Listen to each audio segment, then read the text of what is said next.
Salvete omnes or salvete discipuli, depending on how you want to think about it. I think we're all still students of Latin.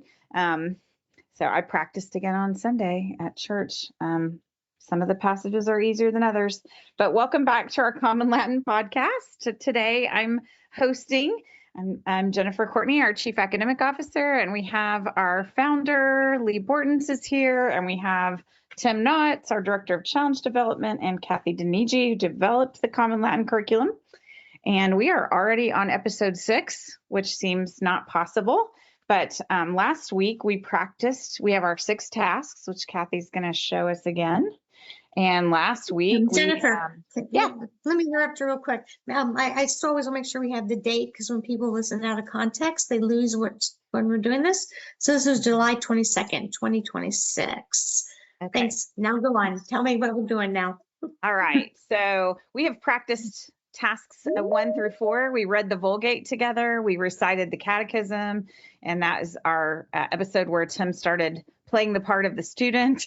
Then we memorized some vocabulary together, and we practiced forms, which is another way of saying we looked at our charts. And today we are getting down to task 5. So last week, as we looked at our charts, we declined, if you remember, and you were here, we declined some second declension nouns like mundus and filius. We learned how to read the charts, and we went through our foundation song, or chant, I guess, nominative, subject, genitive, possessive.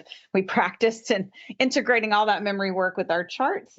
And then today we're asking, okay, well, we have these charts. They have some parts of speech, some jobs, they have some endings on them. Well, now we need to know, what do they actually do when they're alive and in a sentence? And that's what we're going to look at today with task 5. And so we're going to start by asking ourselves, what in the world is syntax? So Kathy, help us think about what that word means. Yeah, so syntax is, forms is how the words actually are formed, like we did last week. Syntax is how the words work together. So how do they work together in a sentence, in phrases and clauses and in whole sentences to form meaning and to form ideas? It's not just the words themselves, and it's not just the vocabulary. It's how does it all work together? Common Latin introduction actually puts it this way. It says, students study syntax to learn how, let's see, I think I actually have this on the screen, how words combine into phrases, clauses, and sentences to convey meaning. Yeah, I really like that definition. So a number of years ago, I don't remember what year, but maybe Leigh, you will. Leigh and I did an interesting little exercise, and we attempted to diagram the first verse of the Star Spangled Banner. And then we did this exercise with practicum attendees.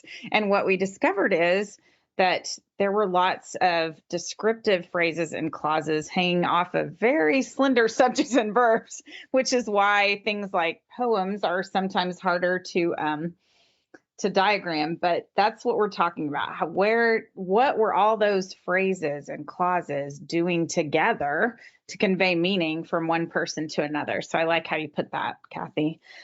So as Kathy said, I'm going to restate and see if I got your meaning correct, Kathy. That form, we can even think maybe of a spelling.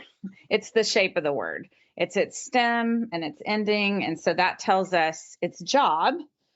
But the syntax tells what job that form is doing in the sentence. Why is it accusative? Right. Is that a good statement? Yeah, I agree. That's what it is. And you have to know the job of the word to make sense of the sentence. Like if I said a dog chased the boy, that's very different than the boy chased the dog, because the boy and the dog in that sentence have different jobs in each of those sentences. It's 2 different ideas. And so that's what we're doing when not only naming the case of a particular word, which is the form, but knowing what the job is of that case. And I like to think of it as forms plus the syntax is what we think of when we think of Latin grammar, kind of like a little math equation there. Oh, yeah, so I like that. Is this a little bit like spelling rules? So you know what the letters are and you know what kinds of sounds they can make, but when you put them together into words, you have to figure out, is that E going to be a silent E or is that going to be a voiced E, right? What does it do to other letters in that same word based on where it is and what its relationship is to the letters? So our forms are like the letters and what sounds they make, and our syntax is how they impact one another. How do they inform the meaning of the word, the sound of the word? Yes, I think that's right. And I loved, Kathy, your example. Yours is nicer than the one I used to use. I used to have a very short and very forceful example I used with my own children, which was Ben hit Abby. Abby hit Ben. Those are two very different things going on. And you have to understand the syntax to understand which of those things happened so that we can have a conversation about reconciliation in our house. So that's using those examples can help your students think about what syntax is, that's how we take those forms and then together we get the meaning. So Kathy, tell us about, so we have syntax pages in the Common Lat curriculum. Tell us about those pages. Yeah, so I'm going to show you a slide. I don't expect you to read the words on this slide, okay? I'm just showing kind of the overview of what the pages look like. So yeah, we have 4 syntax pages in each lesson. So we have a Tour 1 page, a Tour 2 page, a Tour 3 page, and then Tours 4 and 5 are combined into one page. And so the idea is that you start with in Tour 1 with foundational material, foundational concepts. When you have students that move to Tour 2, which would be their second year of Latin, they'll review Tour 1, but then they'll move into bigger concepts and then gradually continue to move up into more complex concepts. And in fact, we also have a common Latin grammar text. So as students move up into and gain more experience, and as parents have questions and gain more experience, we would especially expect them to be digging into that Latin grammar book and say, okay, we're learning about this concept. I wonder how much more there is for this concept if we go look in the Latin grammar book.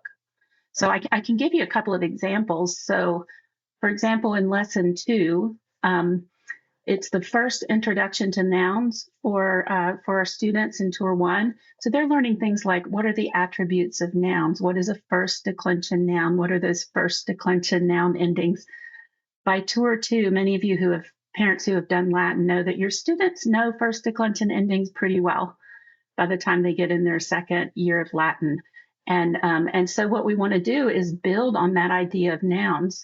And so Tour 2 actually introduces infinitives, which is a construction that works like a noun. So Tour 1 learns nominative case, nouns as subjects.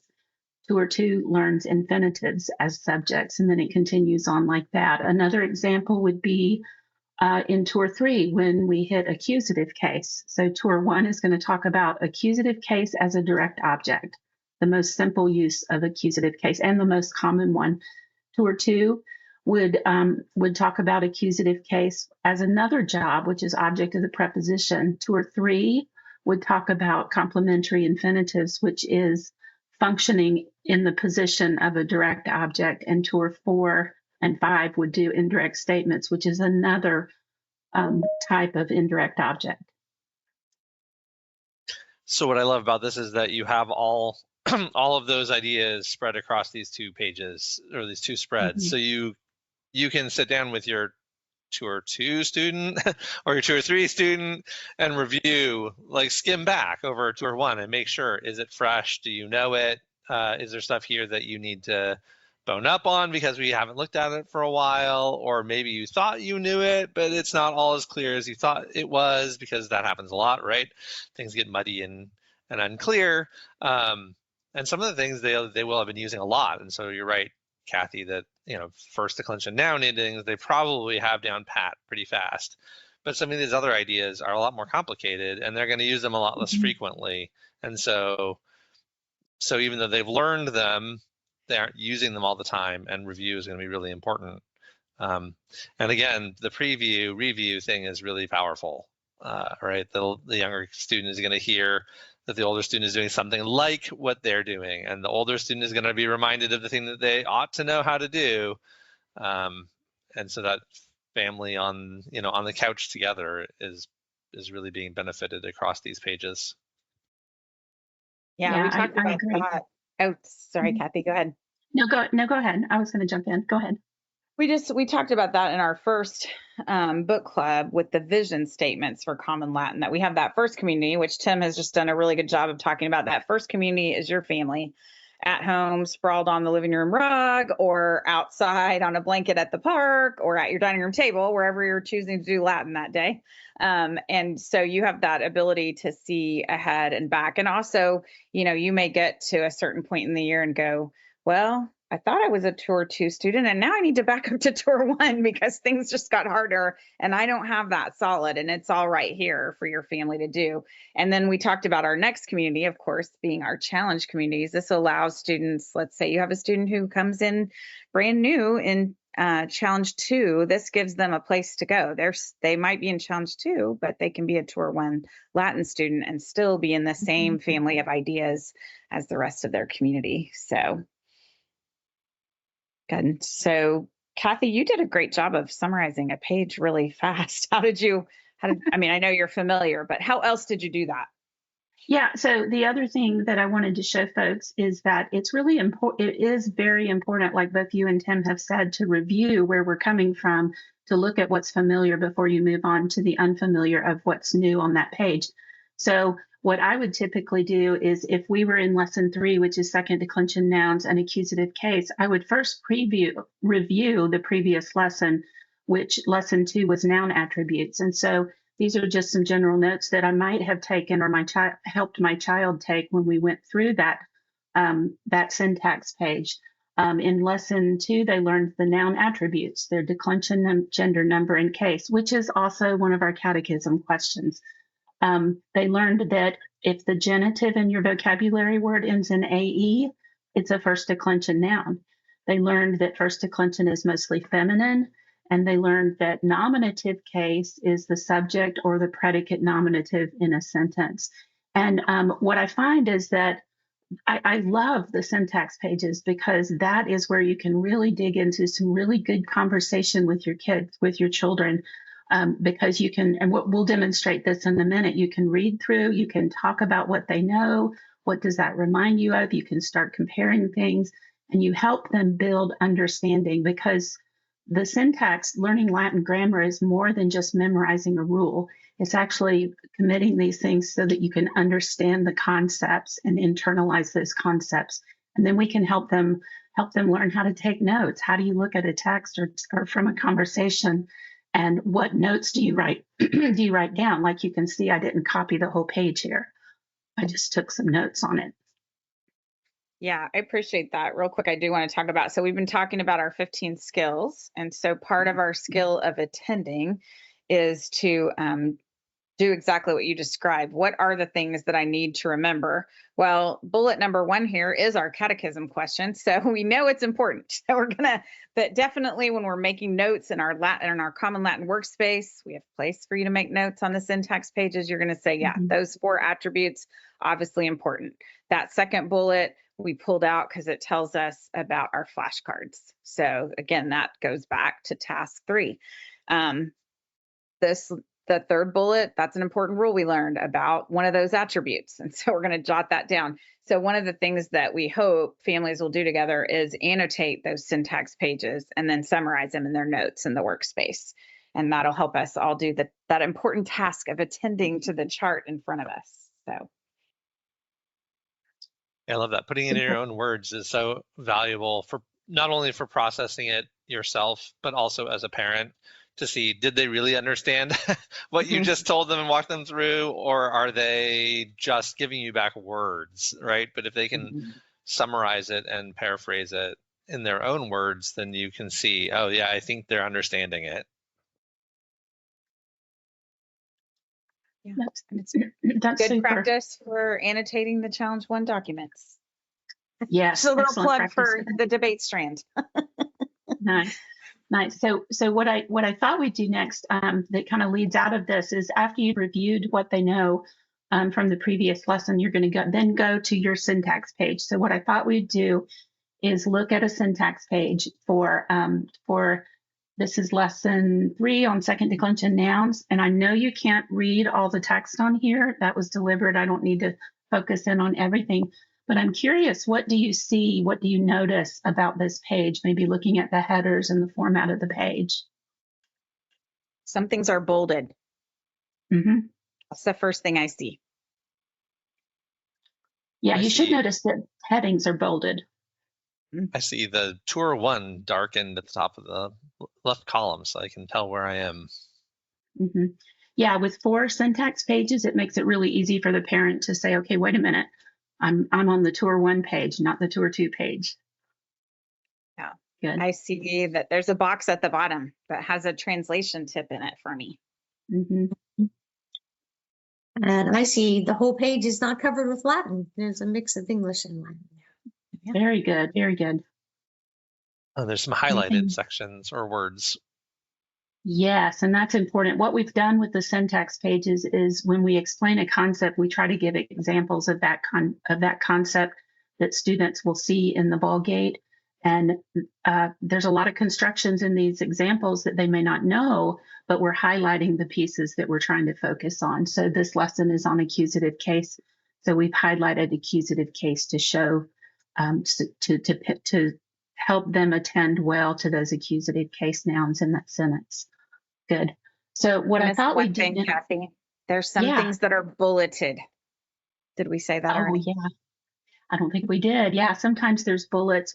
I think bullets often will help organize information visually. It allows more white space. So instead of seeing this information in a big chunky paragraph, sometimes bullets help us see the important parts of what we're supposed to be looking at.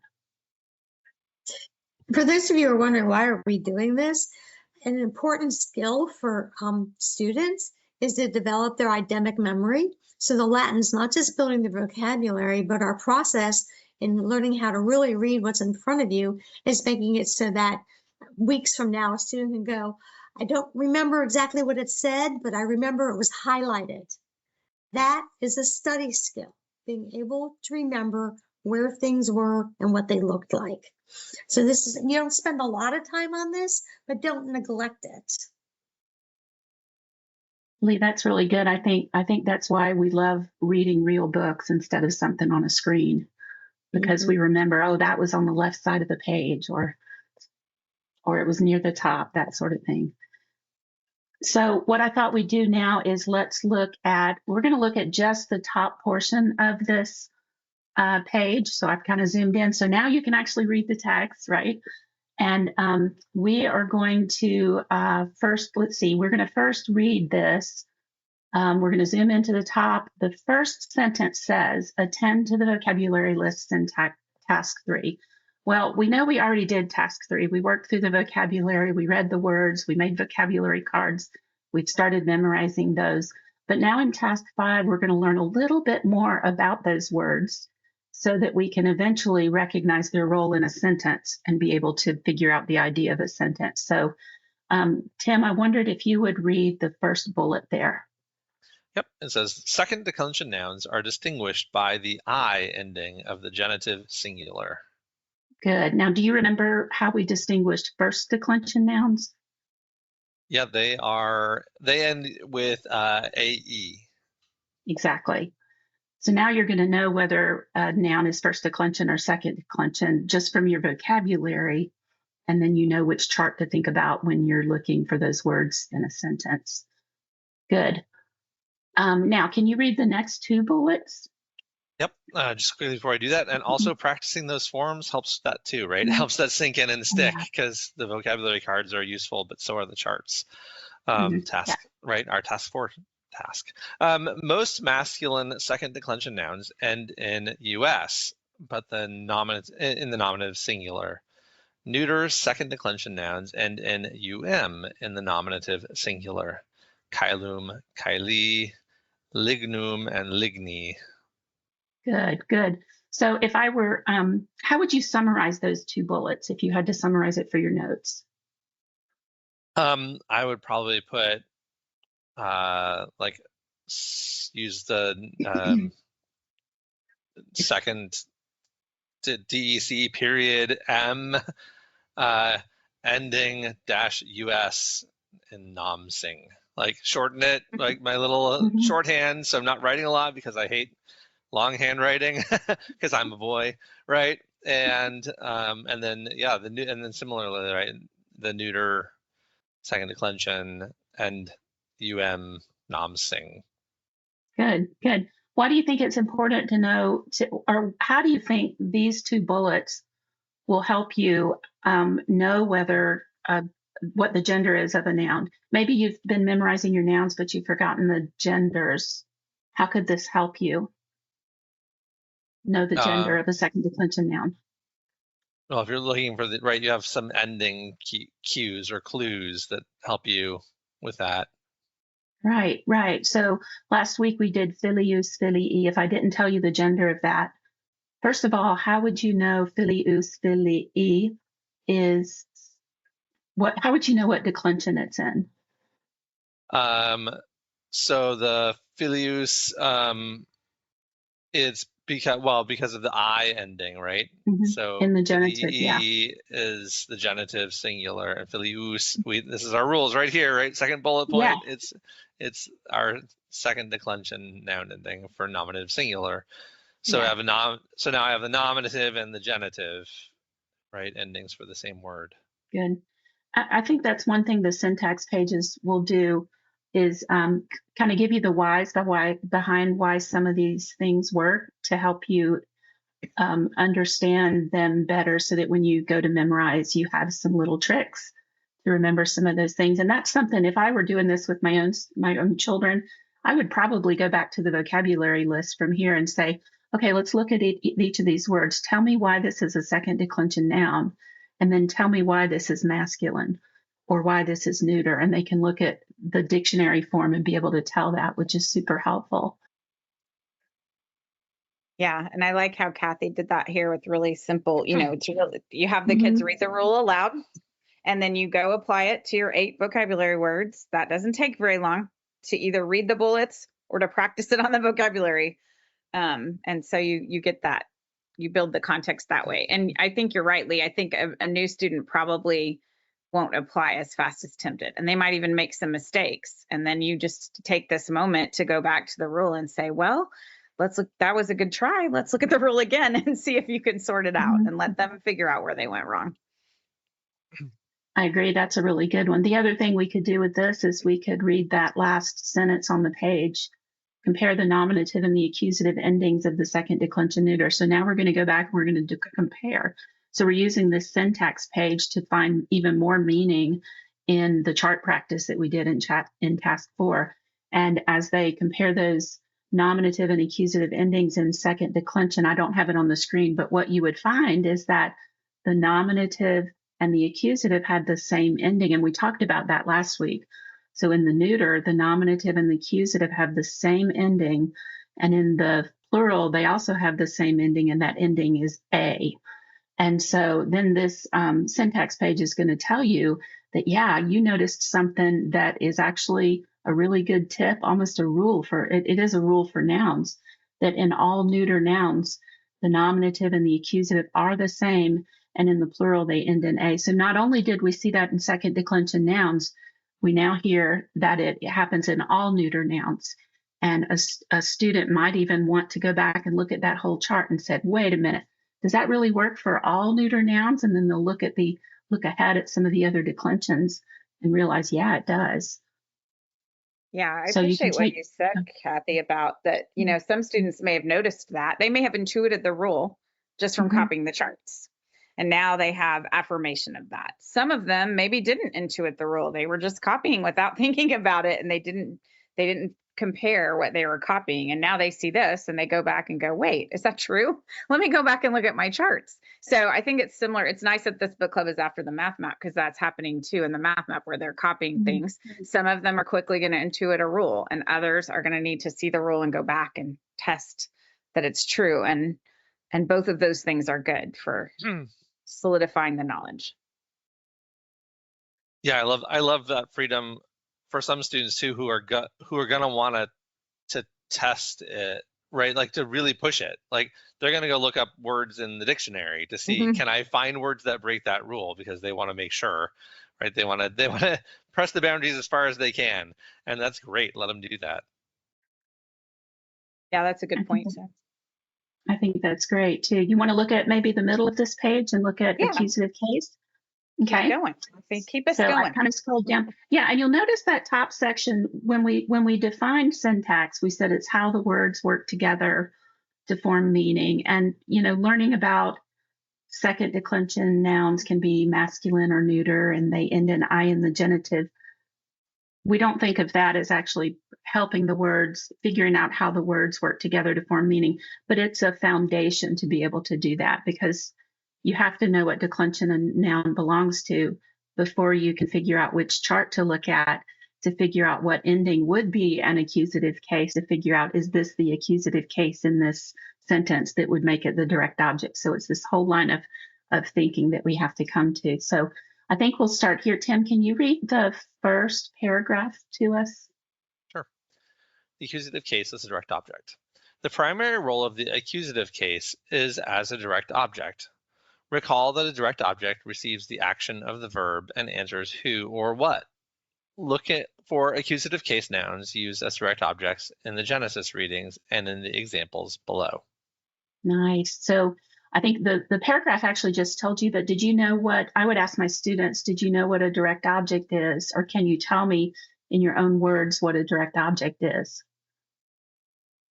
The great essentials callback there for those of us who did that. Yeah, exactly. Oftentimes we'll give them a little hint about what that case is or what that role is, but we can't really go into explaining English grammar completely again.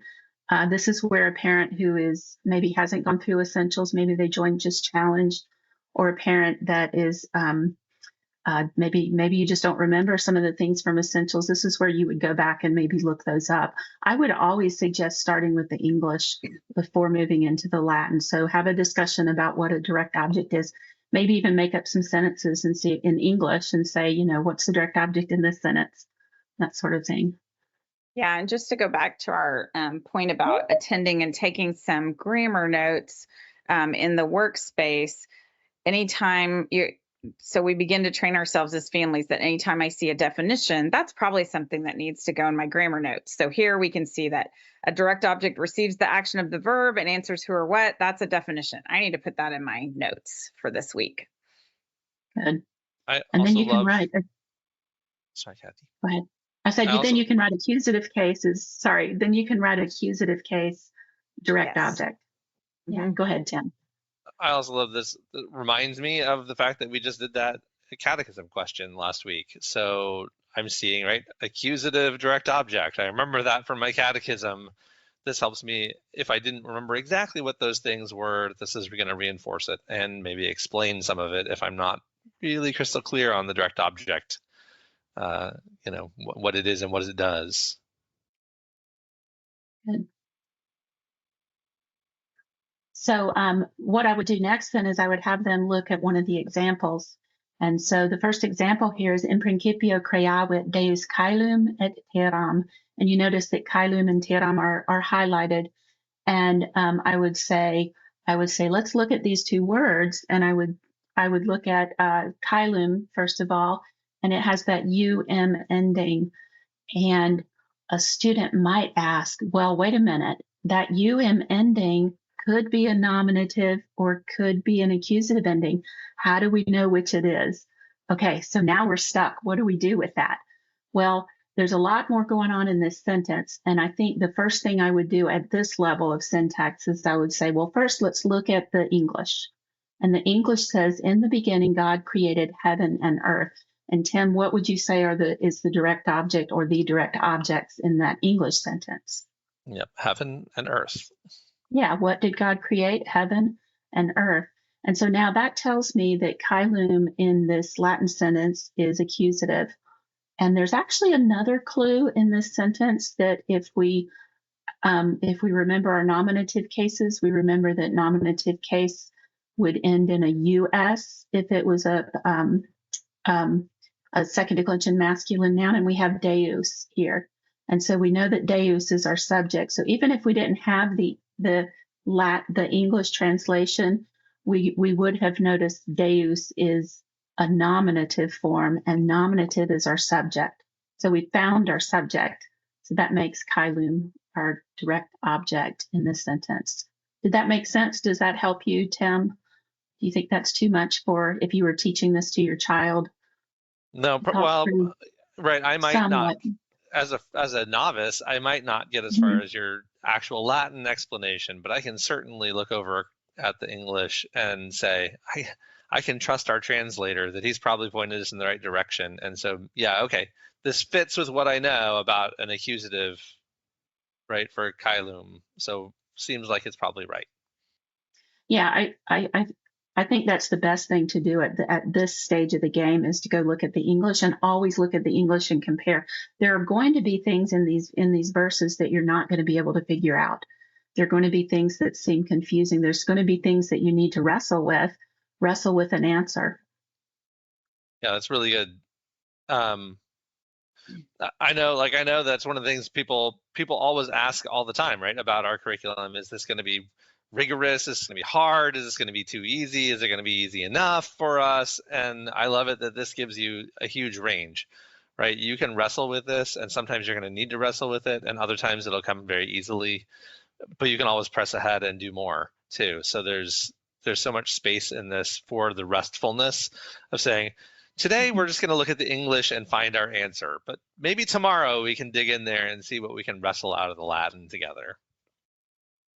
Yeah, I think that's good, Tim. And one of the things that we need to reclaim in a classical education is that idea of repeating. And so I had a group of students that I worked on or tested Common Latin with for Challenge 2, 3, and 4. So I got to see them do this for a few years. And one of the students came to me and said the same thing you guys always hear, which is, well, I already translated these verses last year. So now what do you want me to do? And I just looked at him and I said, are you telling me that you translated all 50 verses in whatever chapter of Genesis it was that week? And he goes, well, no, I only did 10. And I was like, well, it sounds like you have a conversation with your mom, but I think you probably need to translate the rest of them.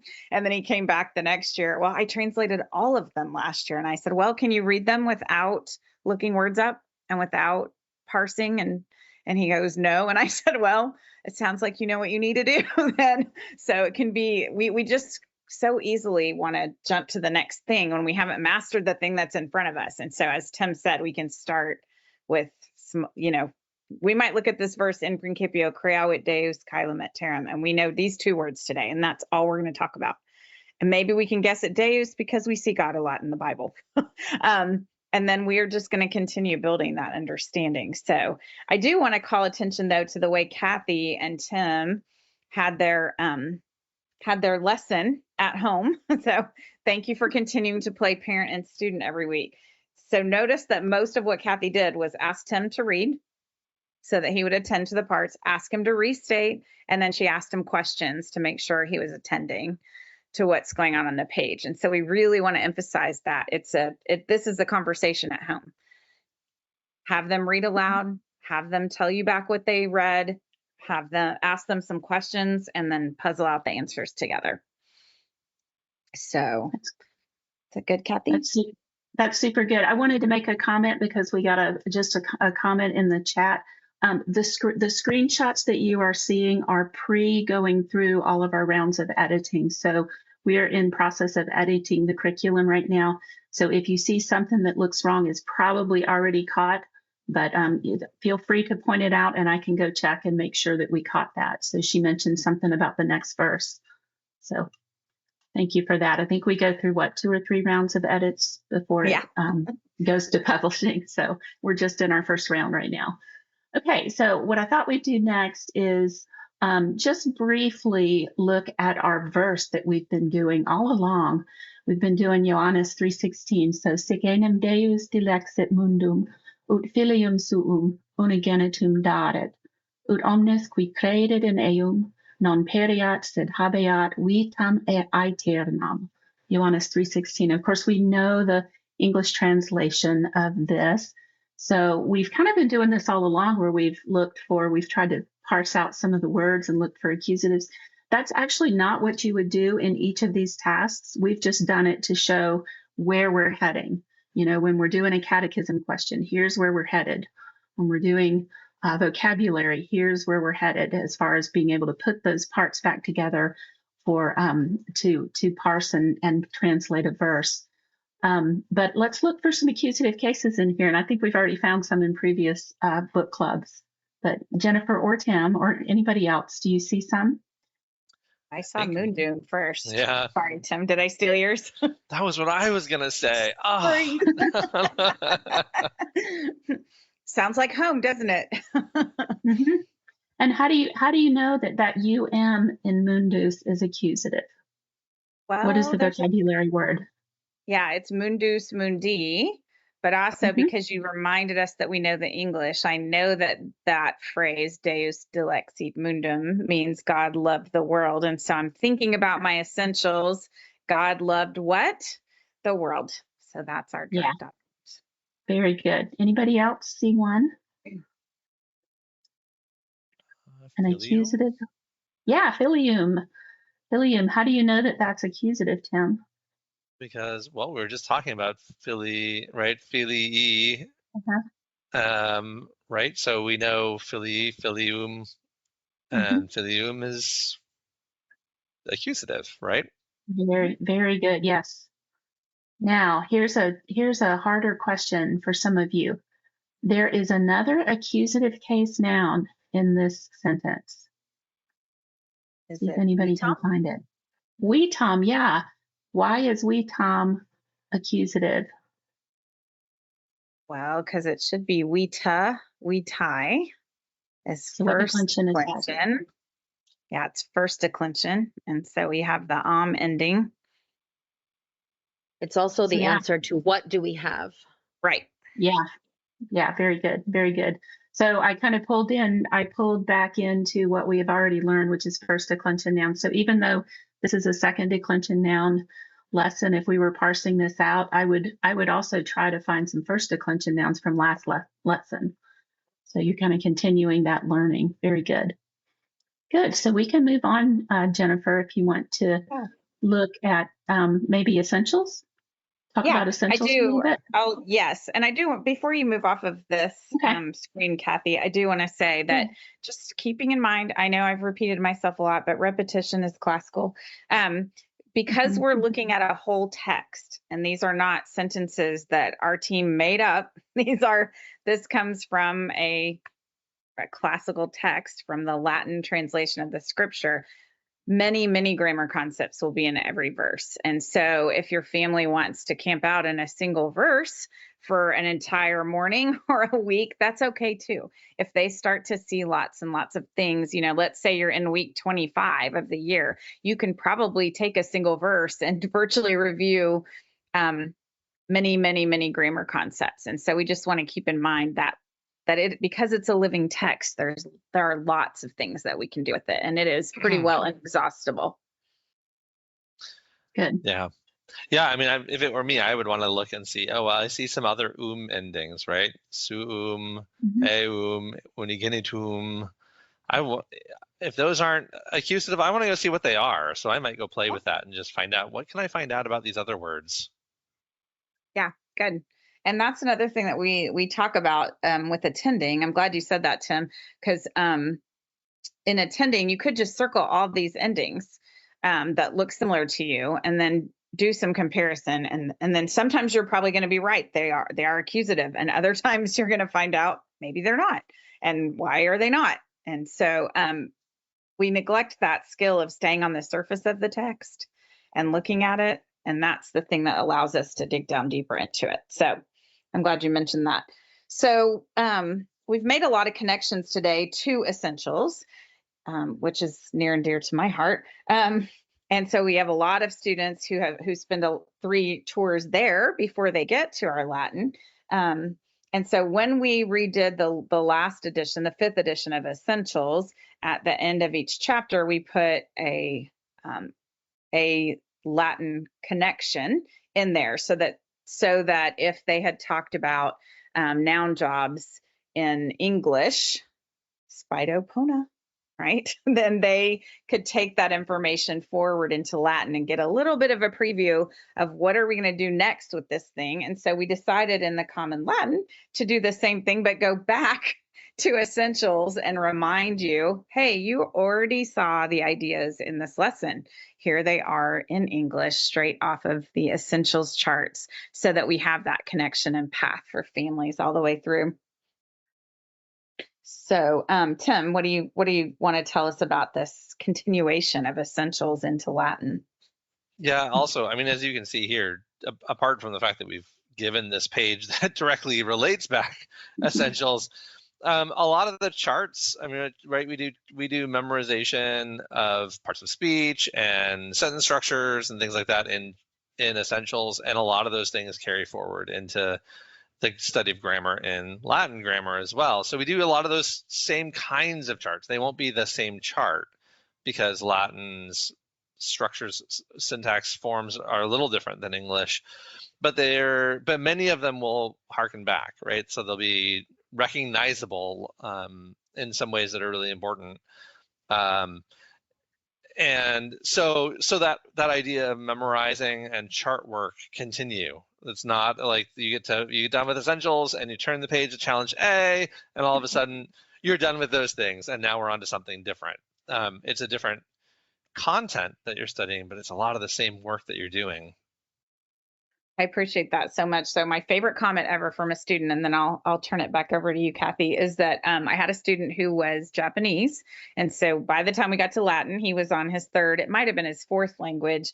And he just looked up we were working together in community on a verse on the board. And he goes, Mrs. Courtney, essentials is the best thing that ever happened to me, bar none. Best thing that CC does, best thing in my life. And I just thought, that's excellent. I'm happy for today. So he saw it. That's wonderful. That's wonderful. I love the way, I love the way essentials leads right up into Latin. And in fact, this chart even gives the Latin noun cases for the Spido, for the different jobs that a noun can do in a sentence. And that you just grow with that. And essentials built the concepts that the nouns have jobs in the sentences and the job has a name. Common Latin then builds the mechanism. Here's how Latin shows that job without needing word order at all, with just showing it by the endings. And then I hope students will make those connections as they move through here. That's good. I've not seen this before. I wanted to say, Yeah. I thought you guys were going to tell me chart E was how you decline Spido. I had to keep looking to see it's the acronym. It is. The families love that Spido Pona, because this is just the top half. So yeah, they love that acronym. The kids like to say it. I like it too. Subject, possessive, indirect object, object of the preposition. By the way, this is a very early screenshot before it even went through the first editing round. So you'll see some extra words on the page, but don't let that bother you. It is in editing now. So I think we can move on to kind of summarize some studying syntax at home, unless you have more you want to say about essentials. No, go ahead. So tell us, Okay. we've kind of modeled a little bit. You tell us what this looks like at home. What's the practical outflow? Yeah, we've talked about a lot of it already. I think it's really important to begin with what your students already know about English grammar, and then ask before you tell them, instead of saying, okay, a direct object is, say, what do you remember about direct objects in English? And then let them tell you, then read the paragraph and summarize it. Also review the previous tour's syntax before moving forward, both the previous lesson and the previous tour. So if I'm a Tour 1 student, I'm going to review last week's lesson a little bit before I jump into this one. If I'm a Tour 2 or a Tour 3 student, I'm also going to review the previous tours to make sure I understand that foundational material that's given right there in the lesson. Then also use example verses from the curriculum. Don't stop there. You can even make up your own English sentences to help reinforce the ideas in the Latin concepts.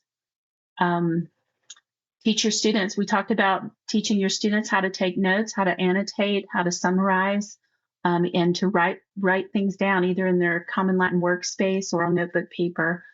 and how to record the important information, like you mentioned, recording definitions and abbreviating things. You don't have to copy a whole sentence. I think when you summarize in your own words, you make it your own, because this isn't a transcription exercise, it's a summary exercise. What else have we talked about? I think parents at home, you're sitting around the table, parents and more experienced students, you would, with a wide variety of students, you would start with your less experienced student, so your tier 1 student, and begin to review that, and then work up to your more experienced students. And then as a parent who is curious and begins to get a little bit of Latin under their belt, I'd say go to the Common Latin Grammar and see what more you can find out. Oh, by the way, the Common Latin curriculum in the appendix has a cross-reference chart that references what's in the grammar book and cross-references it to each lesson, all the concepts in Common Latin. So I'm sure I've missed something. Would you guys add any more, Tim or Jennifer? Go ahead, Tim. I did want to jump back to, you talked about the importance of asking rather than telling in the review section or after you've read a little bit with them. I think that to go back to that idea of reviewing past lessons too, to look back across the earlier tours, that's such a great assessment tool. And also, I mean, I know many of you just hopped over here from the Math Map Book Club, but one of the flaws in a lot of modern approaches to mathematics is that students study arithmetic and algebra, and then they begin to forget all of that as they move up into geometry and algebra 2 and trigonometry. And so what they're missing isn't geometrical or trigonometrical ideas. They're missing the arithmetic or the algebra that are the building blocks that they need. They need to have like at their fingertips and on their ready to go. And this is a great way to make sure that your Latin students aren't getting lost that same way, right? You're giving them the opportunity to review, and not just to review for assessment, like, okay, you're fine, but to review to make sure you're actually ready to go on to that next lesson and not get lost. Because a lot of our students get lost in those middle years of Latin because they're forgetting the early Latin, like the elementary things. And so this is so important for that it's not a throwaway review time. It's fundamental. Yeah. And I think that one thing I would add is, we went through the chart, the syntax page in sections, and you might want to spread yours out that way during the week. Let's say that today in your home at the table, you're going to do let's say you have 30 minutes for Latin and you have 6 tasks to get through. So you can do the math. You're not going to have a whole lot of minutes per task. And so you can go through just that top and have the student read those bullets and make their notes. And then tomorrow you come back and you read the middle section and you look for your direct objects. And then the next day you go on to the bottom of the chart. And maybe the final day you review. But you can keep it short and keep moving through the tasks. The point is to keep practicing every day and develop that habit of practicing Latin every day. And then the last thing I want to say is you could see that you do not need to be a Latin expert to lead Common Latin. That's purposeful for all of our curriculum. We're not going to be experts in 6 strands with kids that are in, 4 different levels of thinking. Instead, we're going to say together on the floor, we're going to read some Latin, and then we're going to chant some vocabulary words and recite our catechism. And then we're going to have a discussion about this syntax page. And then, we're going to copy our charts, have a discussion about the syntax page, and then parse some verses. But it's designed for you to learn alongside your children, that you're there leading discussion, leading the learning, keeping in your mind or even in a notebook what they didn't know yesterday and coming back to it today. Or putting those vocabulary cards that they don't know at the back. So you really are the lead learner, not the master teacher of Latin. So good. Well, we've almost run. How are we doing on time? Oh, we have 9 minutes for you to ask your questions. Did you have anything you wanted to add before we launch into Q&A, Leigh? She says no. Yep, you're good. Okay. Anybody have questions that you did? I noticed you guys were busy in the chat. So thank you to those of you who are so good about answering questions in the chat. Anybody want to unmute or ask a chat question?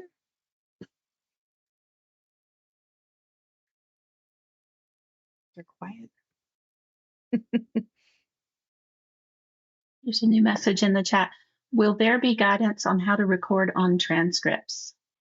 Yes. So as we roll out the Common Latin, the first level of suggestion will be the course titles in the catalog, just like we have now on the scope and sequence page. And then further back, there's a sample transcript page. So that'll be guidance. And then, yes, you'll have documents in CC Connected as well to help you with that. Yep.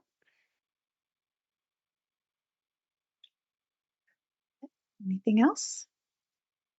Nothing else that hasn't been answered. Okay. Well, here's one. Oh, Patricia says, I can see how I can even use this with Henley this year. Yeah, I think the 6 tasks work really well with any Latin curriculum. And I think, but there's no Latin curriculum that really lays it out that way. Some parents intuitively figured out just through classical pedagogy to what things to focus on with Henley. But I think the 6 tasks give you good guidance for doing that.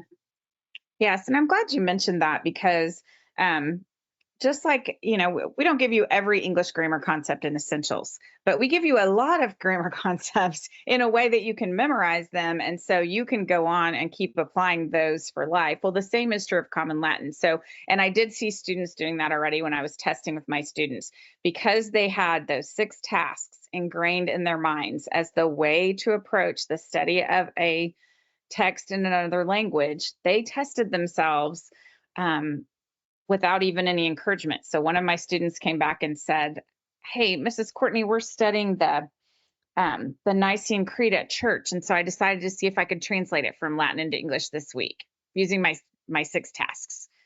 Great. That's awesome. That's exactly what we want to have happen. You should be able to take it and read Cicero or Virgil or whoever.